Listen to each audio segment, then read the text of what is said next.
நான் இதுவரை வெளிவராத கூடுதல் தகவல்கள் ஒண்ணு சொல்றேன். சரி. தண்ணிய போட்டுட்டு திமுக மகளிர் அணியில பல பெண்கள்ட்ட வம்பிழுத்திருக்கான் இந்த சூர்யா சுரேஷ். ஓகே. இவர் கனிமொழி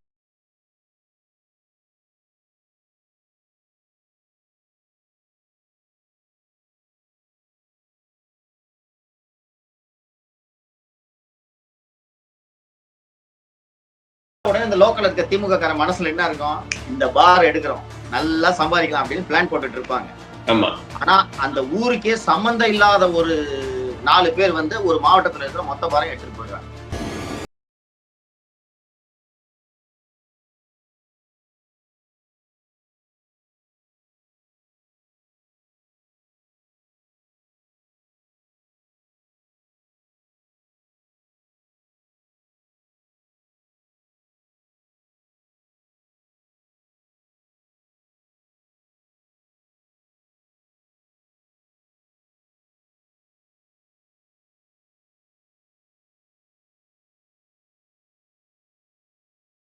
அது பெண்களையும் சேர்த்துதான்.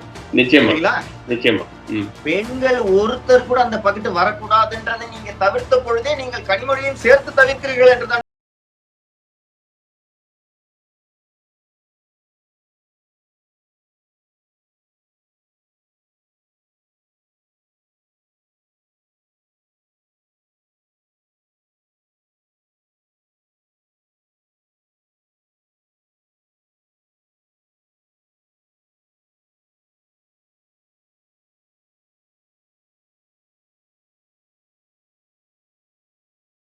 இதெல்லாம் கண்ணுக்கு தெரியல. இன்னைக்கு பிஜேபிக்கு போனோட இதெல்லாம் நீங்க இவர் இதெல்லாம் பேசுகிறார் என்றால் பிஜேபி இப்படியெல்லாம் பேசி திமுகவை அசிங்கப்படுத்த வேண்டும் என்ற நோக்கத்தில் அவர்கள் இதை சொல்லிக் கொடுத்து பேச வைக்கிறார்கள் என்றுதான் நான் இதை புரிந்து கொள்கிறேன்.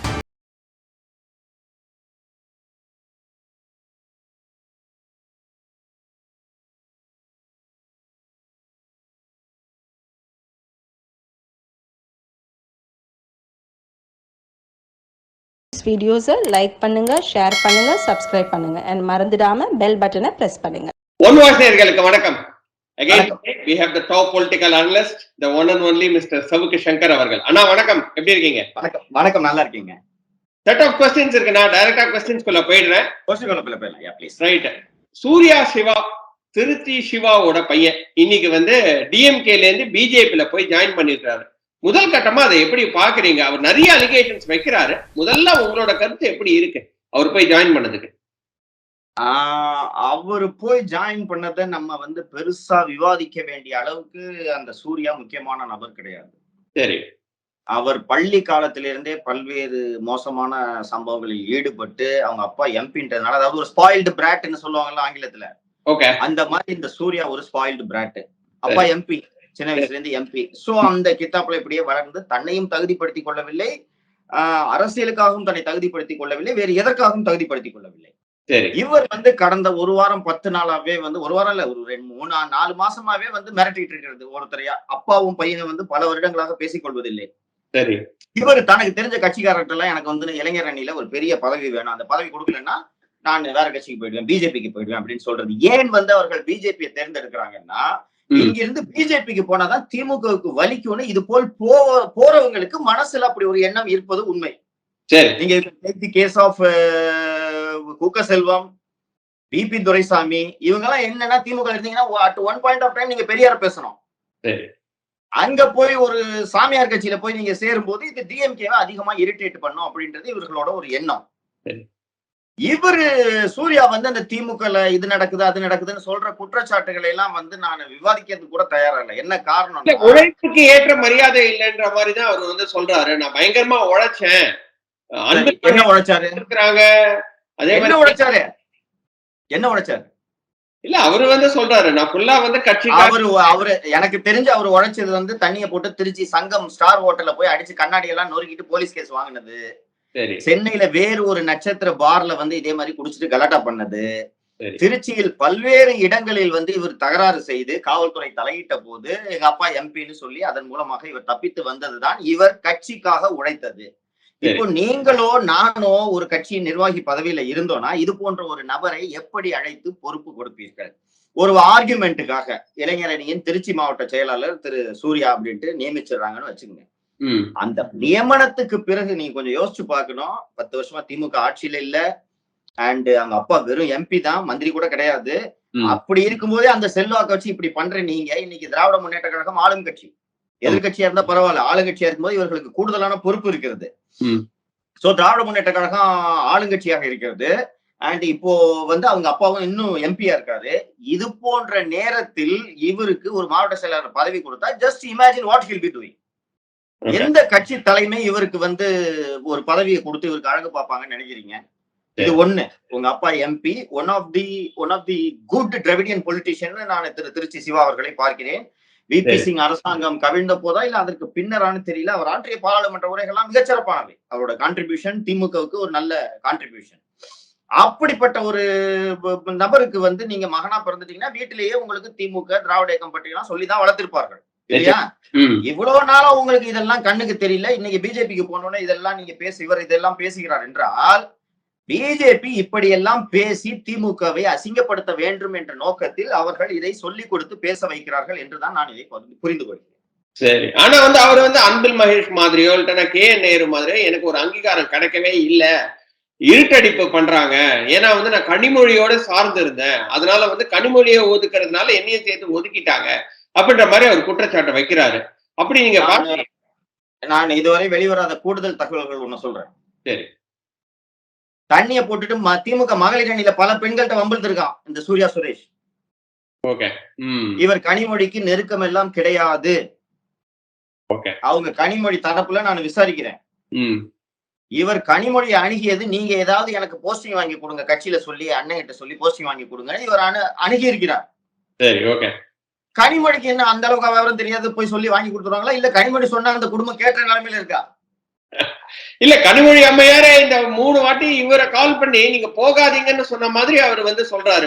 100% லை, எழுதி வச்சுங்க. 100% லை. சோ கனிமொழி அம்மையார் அவங்க 100% பொய் இது. சரி, ஓகே, ஓகே. தொடர்பு கொள்ளவே இல்லை. 100% பொய் இது. இந்த டாபிக்ல இருந்து லைட்டா ஏன் போயிட்டு பிஜேபில போய் ஜாயின் பண்ணணும், ஏடிஎம்கேல ஜாயின் பண்ணிக்கலாம் இல்லையா? ஜெனரலா அதுதான் நான் சொன்னேன்ல, நீங்கள் ஆல் செட் அண்ட் டன் நீங்க at one point of time நீங்க பெரியாரை பேசுவீர்கள். ஆமா. அந்த பெரியாரை அடிவயிற்றில் இருந்து சபிக்கக்கூடிய ஒரு கட்சியில போய் சேர்ந்தாதான் உங்களுக்கு வலிக்கும். பழி வாங்குறாராமா. புரியுதுங்களா? என்ன கொடுக்கல, நான் பாருங்க அந்த கட்சியில போய் சேர்ந்து உங்களை எப்படி அசிங்கப்படுத்துறேன் பாருங்க. அதற்காக தான் இவர் இப்படி போய் கொண்டிருக்கிறார். இன்னும் ஒரு 2 அல்லது 3 நாளைக்கு இவரை எல்லா யூடியூப் சேனலும் நேர்காணல் எடுப்பாங்க. ஆமா. அதற்கு பிறகு கூக்க செல்வத்துக்கு என்ன கதியோ அதான் இவருக்கும். சரி, ஓகே. அதே மாதிரி கனிமொழியை இருட்டடிப்பு தான் பண்றாங்களா? ஏன்னா அதாவது ஒரு கேன் ஆஃப் ஹோம்ஸ் ஓபன் பண்ண மாதிரி அவர் அதை ஓபன் பண்ணிட்டாரு. இன்னைக்கு கனிமொழியை ரொம்ப ஓரம் கட்டுறாங்க. அவங்க சொல்றதுக்கு அவங்களுக்கு மரியாதையே கிடையாது. அவங்க தூத்துக்குடிக்குள்ளேயே அவங்கள அடக்கணும்னு டிஎம்கே கவர்மெண்ட் நினைக்குது. அதை உதயநிதி ஸ்டாலினும் தம்ஸ் அப் கொடுக்கிறாரு அப்படின்ற மாதிரி அவர் சொல்றாரு. நீங்க எப்படி பாக்குறீங்க? கனிமொழியை அடக்குறாங்க. நான் மீண்டும் மீண்டும் சொல்கிறேன், he did not open any can of worms. Okay. Do not give credence to even a single word uttered by Surya. சரி, ஓகே. கனிமொழி ஒடுக்கப்படுகிறாரா, அவருக்கு அதிகாரங்கள் குறைக்கப்படுகிறதா, கட்சியில் அவருக்கு முக்கியத்துவம் கொடுக்கப்படவில்லையா என்பதெல்லாம் உண்மை, விவாதிக்கப்பட வேண்டிய விஷயங்கள். சரி. உதயநிதியை அமைச்சராவதற்கு முன்னாடி உதயநிதி ஒரு மாபெரும் ஆளுமை என்பதை உலகிற்கு காட்ட வேண்டும் என்பதற்காக தான் ஒரு கடந்த வாரம் 2 நாட்கள் திமுக மாணவர் அணியின் மாநாடு நடைபெற்றது. எல்லாரும் பார்த்திருப்பீங்க. கலைவாணர் அரங்கத்தில் நடைபெற்றது. பீகாரில் இருந்து கன்னியாகுமார், தமிழக காங்கிரஸ் கட்சியில இருந்து சசிகாந்த் செந்தில், மேற்கு வங்கத்திலிருந்து மஹுவா மொய்த்ரா எம்பி ஆகியோர் எல்லாம் வந்திருந்தாங்க. இவர்கள் எல்லாம் பேசினார்கள். அந்த மேடையில மஹுவா மொய்த்ராவை தவிர வேறு பெண் யார் இருந்தாங்க? மாணவர் அணி. நான் ஒத்துக்கிறேன், சரிங்களா? அப்ப தமிழ்நாட்டுல பொம்பளை பிள்ளைங்க படிக்கவே இல்லையா? மாணவர் அணினா அது பெண்களையும் சேர்த்துதான். நிச்சயமா. பெண்கள் ஒருத்தர் கூட அந்த பக்கத்து வரக்கூடாதுன்றதை நீங்க தவிர்த்த பொழுதே நீங்கள் கனிமொழியையும் சேர்த்து தவிர்க்கிறீர்கள் என்றுதான் பொருள். சரி, ஓகே. அந்த மாணவர் அணியில இன்னைக்கு மாணவர் அணியின் செயலாளராக இருக்கக்கூடிய திரு எழிலரசன், அவர் 2ஆம் முறை எம்எல்ஏவாக இருக்கிறார் என்று நான் நினைக்கிறேன். இது போல உதயநிதிக்கு துதிப்பாடினால் நாளை நாம அமைச்சராகலான்ற எண்ணத்துல அவர் இதை ஏற்பாடு செய்கிறார். சரி, ஓகே. நான் இந்த ஆர்குமெண்ட் படியே ஒத்துக்கிறேன். நீங்க மாணவர்களுக்காக மாநாடு நடத்துங்கள், நடத்த வேண்டும். எழிலரசன் தானே மாணவர் அன்னைக்கு தலைவர், அவர் நடத்த வேண்டியதானே, எதுக்கு உதயநிதி கூப்பிடுறீங்க? அதனால் கனிமொழியை திட்டமிட்டு இந்த கட்சியில் ஓரம் கட்டுகிறார்கள், ஒதுக்குகிறார்கள். கனிமொழி இந்த கட்சியில் வளர்ந்து விடக்கூடாது, அவர் செல்வாக்கு வளர்ந்து விடக்கூடாது என்பதில் ஸ்டாலின் குடும்பம் உறுதியாக இருக்கிறது என்பதில் எந்த விதமான சந்தேகமும் வேண்டாம். சரி, ஓகே. அதே மாதிரி என்ன சொல்றாருன்னா, குடும்ப அரசியல் தான் வந்து மேலோங்கி நிக்குது. இங்க தொண்டர்களுக்கு எல்லாம் வந்து எந்த ஒரு மரியாதையும் கிடையாது, மினிஸ்டர்ஸ்க்கு எல்லாம் மரியாதை கிடையாது. ஸ்டாலினை பார்க்கணுமா, ஒண்ணு நீங்க துர்கா ஸ்டாலினை பாருங்க, இல்லாட்டா அவங்க மருமகன் சபரீசனை பாருங்க, இல்லாட்டா உதயநிதியை பாருங்க. யாருமே இல்ல அப்படின்னா வந்து அண்ணாநகர், அவர் பேர் மறந்து போச்சு, அண்ணாநகர் கார்த்திக் பாருங்க, அவருதான் வந்து ஜெனரல் செக்ரட்டரி மாதிரி இருக்கிறாரு கட்சிக்கு அப்படின்ற மாதிரி சொல்றாரு. இப்படிதான் வந்து இருக்குதா குடும்ப கட்சி ஆயிடுச்சா? மீண்டும் மீண்டும் சொல்கிறேன், சூர்யா பேசுற பேச்சை பத்தி என்கிட்ட கேள்வி கேட்காதீங்க. நீங்க உங்களுக்கு இது மாதிரி இருக்கான்னு தெரிஞ்சுக்கணும்னு உங்களுக்கு தோணுச்சுன்னா நீங்க என்கிட்ட கேளுங்க. சரி, அதான் Suriya is a lumpen element. இது வந்து கிரேப்ஸ் ஆர் சவர் கதை தான் சூர்யா இப்ப பேசிட்டு இருக்கிறது. ஏன் இதெல்லாம் வந்து இவ்வளவு நாள் தெரியாதா உனக்கு? அன்னைக்கு பேச வேண்டியதானே, திமுகக்குள்ள மரியாதை இல்ல, குடும்பத்துக்கு தான் மரியாதை அன்னைக்கு சொல்ல வேண்டியதானே. இவர் திமுக சென்று பதவி கேட்டது உண்மையா இல்லையா? திமுக எல்லார்ட்டையும் ஒரு ரவுண்ட் வந்து பேசிட்டு வந்துட்டாரு. இவருக்கு பதவி கொடுத்திருந்தா இதை பேசியிருப்பாரா? நிச்சயமா பேசியிருக்க மாட்டாரு. எதுக்கு பேசணும்? அப்புறம் எதுக்கு இது ஒரு பேசுறத சீரியஸா எடுத்துக்கணும்? சரி, அது வந்து அந்த இவரை வந்து இன்னைக்கு 2 நாள் பிஜேபி வச்சு கூட்டிட்டு சுத்துறாங்கல்ல, அந்த கட்சியில் வேகமாக சென்று சேர்ந்த விபி துரைசாமிக்கு என்ன மரியாதை என்று பிஜேபியில் தரப்படுகிறதோ அது வெகு விரைவில் இந்த தம்பிக்கும் தரப்படும். Okay, right. திமுக தொண்டர்களோட மனநிலைமை எப்படி என்ன இருக்கு? ஏன்னா வந்து கடும் கோபத்தில் இருக்கிறார்கள். சரி, ஓகே. 2024 மக்களவை தேர்தலில் திமுக தொண்டர்கள் அதிமுக ஓட்டு போட்டா கூட நான் வியப்படைய மாட்டேன். நான் சொல்றது தொண்டர், கட்சிக்காரன், காமன் மேன் இல்ல. நான் சொல்றது தொண்டன். என்கிட்ட இப்போ ரீசெண்டா கணேஷ் பலர் வந்து திமுக இருந்து பேச ஆரம்பிக்கிறாங்க. அண்ணன் என் பேரை சொல்ல மாட்டேன், ஏன்னா அவ்வளவு பேரும் யாருன்னு கேட்டீங்கன்னா இந்த டாஸ்மாக்ல பார் எடுக்கிற ஆஸ்பிரன்ஸ். சரி, ஓகே. திமுக ஆட்சிக்கு வருது, வந்த உடனே இந்த லோக்கல் இருக்க திமுக கார மனசுல என்ன இருக்கும்? இந்த பார் எடுக்கிறோம், நல்லா சம்பாதிக்கலாம் அப்படின்னு பிளான் போட்டுட்டு இருப்பாங்க. ஆனா அந்த ஊருக்கே சம்பந்தம் இல்லாத ஒரு 4 பேர் வந்து ஒரு மாவட்டத்துல இருக்கிற மொத்த பாரம் எடுத்துட்டு போயிடுறாங்க. லோக்கல் கட்சிக்காரன் என்னங்க யாருக்கோ வந்து இந்த மாதிரி கொடுத்துட்டீங்க அப்படின்னு கேட்டா, கட்சி செலவு, நிகழ்ச்சி செலவு இல்ல உன் செலவுக்கு பணம் வேணும்னா கேளு, பாருக்குள்ள விஷயத்துல எல்லாம் தலையிடக்கூடாது அப்படின்னு சொல்லிட்டாங்க. இது பார்ன்றது நான் சொல்றது ஒரு உதாரணம். எல்லாருமே ஒரு ஆஸ்பிரேஷன்ஸ் இருக்கும்ல, ஆஸ்பிரேஷன்ஸ் எல்லாம் இருக்கும் கணேஷ், உங்களுக்கு தெரியும். யாரும் வந்து ஸ்வராஜ்யம் அமைக்கிறதுக்காக சோசியல் சர்வீஸ் பண்றதுக்காக திமுக எல்லாம் ஒண்ணும் சேரல. 10 வருஷமா காஞ்சி கிடந்தாங்க.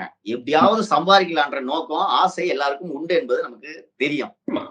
அந்த அடிப்படையில 10 வருஷம் கழிச்சு வந்துட்டு கொஞ்சம் காசு பார்க்கலாம். இன்னொன்னு, இந்த திமுக தொண்டர்கள், இந்த திமுகவோட கீழ்நிலையில இருக்கக்கூடிய 2ஆம் கட்ட 3ஆம் கட்ட தலைவர்கள் எல்லாம் கடந்த 10 வருஷமா கட்சிக்கு செலவு செய்தார்கள் என்பதை மறந்து விடாதீங்க. நான் இவ்வளவு நாள் செலவு பண்ணிட்டு இருக்கேன், இப்போ எங்க ஆட்சி வந்துருச்சு, கொஞ்சம் சம்பாதிக்கிறேன் அப்படின்ட்டு அவன் செல்லும் நேரத்தில் எதுவுமே சம்பாதிக்க முடியாது. இங்க மொத்தமா வந்து 2-3 அமைச்சர்கள் பாத்துக்குவாங்க, மீதி வந்து குடும்பத்துக்கு போகும்னு சொல்லும்போது அந்த தொண்டனோட மனநிலை எப்படி இருக்கும்?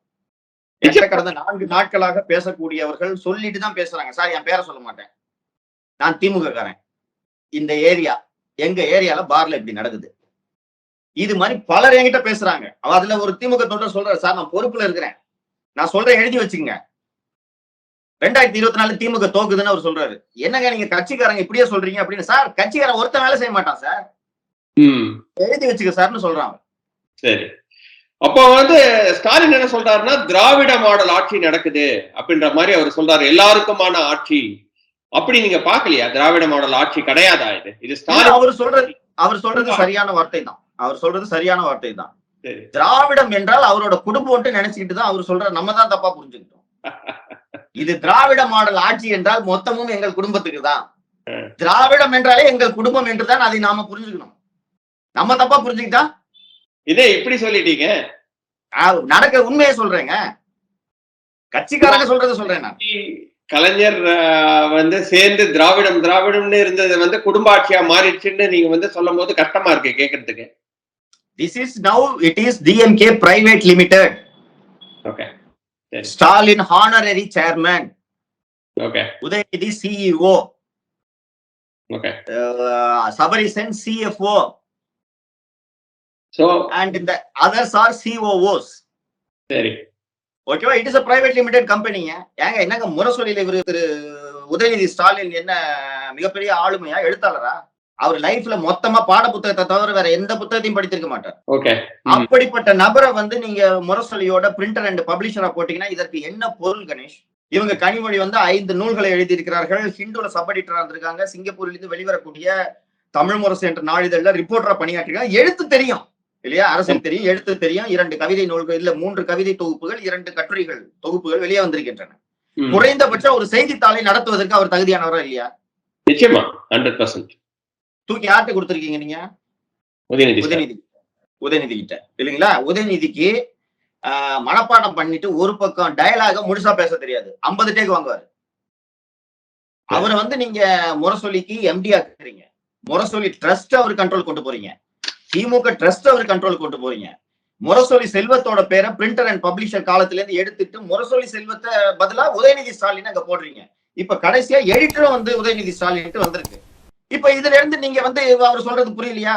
தமிழகத்தில் நடப்பது திராவிட ஆட்சினா குடும்ப ஆட்சின்னு சொல்றாரு. சரி.